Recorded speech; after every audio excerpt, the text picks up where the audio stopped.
Hi, this is Christina, and today I thought we'd have a look at parish records and how to find someone in the parish records.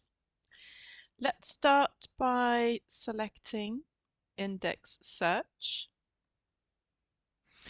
And in Index Search, we have quite a selection for parish books and intervals in parish books. This selection here is parish books from 1820. We're lucky. They've moved back the time frame to 1820, and it goes all the way up to 1947. And this is the one I thought we'd look into today. And I usually do this. In this case, we're going to look at Sven Larsson. And as many of you know, when you search for a name like this, you will need more information than just the first name and last name. Because if I do the search like this, the result will be that we will have more than 42,000 record matches. And that's a bit more than we need. So my suggestion is that we use birth date. And this time, this search, I'm suggesting that we use birth date and also birth parish. I'm going to show you why. And the way I write it is the year first, 1850, and he was born in May, so 05 and 26 for the day. And then I'm going to move down to the birth parish, which is Gårdsstånga. I hope you've gotten used to the Swedish letters Å, Ä, and Ö, and that you know how to find them on your keyboard. Å is well, they're all three separate letters in the alphabet. They come at the end of the alphabet in Sweden. And this one here that I'm using twice is Å, and it's pronounced Å as in all of us, all. There are two more letters. You've got the A with the two dots on top, and that's pronounced Ä, as in anything, or very similar to anything.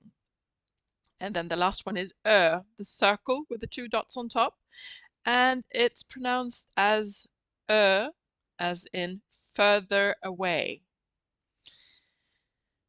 But here we have Gårdsstånga, and I'm going to click on search, and all of a sudden we're limited to 24 record matches, which is much better.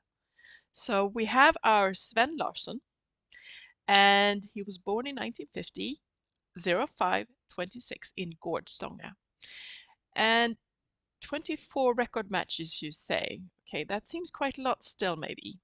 In this case, I know that he worked for all of his life as a contract worker. He was what we call statare in Swedish. And that meant that he worked, he would have a contract in November, he would work for a year, and then he would sign on for a new contract. And that meant moving quite a lot, because they would move to get a better living situation, better pay, but not necessarily, because working as a contract worker meant that you would get part of your pay in produce, for instance, not necessarily money. So that's why Sven Larsson has quite a lot of posts here, or records. We can see that the first one here covers him living, this is the parish book, 1887 to 1896. And it shows him living in Västra Sallerup, in Eslöv, in Malmöhus län. And I know, because I have the information, that he was born in 1850 and he died in 1918. So if I look at all of these posts here, I go through them all. I see this is an early one here, 1861, and I go all the way down the list. I don't see one single parish book holding 1850. So this means we don't actually have all of the parish books that we want in this list here because they're not all included. So how come? I want to see all the parish books from the day he was born until the day he died. How do I do that? Well, one thing to remember is that children in Sweden at the time, they didn't have a last name. So this means we only have Sven Larsson included when he had a last name. So I'm going to remove his last name. I'm going to keep his birth date, keep his birth parish and his first name, and I'm going to do the search again. Look what happened. We get 30 record matches this time, and we have a few included where he doesn't have a last name. He's only got his first name recorded here. And this is an early one, 1854, 1856. Let's see, what else do we have? We have 1851. I'm liking this. This is much better. Let's go further down and see what else we have.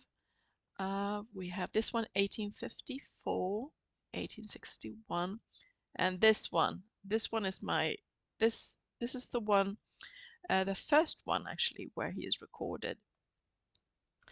And here I click on that one, and we can actually see him.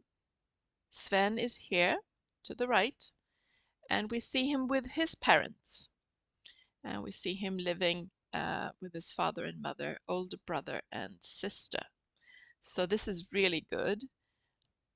And if I go down here, I can actually see that this is the last parish record holding his name and the information for him, because if we look up here to the right, it also includes his death date. So this is the last parish book where he would have been included. So from this, I can more or less document his whole life just going through the parish books one by one, and we're going to do that another time. This is how you do a search in the Swedish population record for 1820 to 1947. Thanks. Bye for now.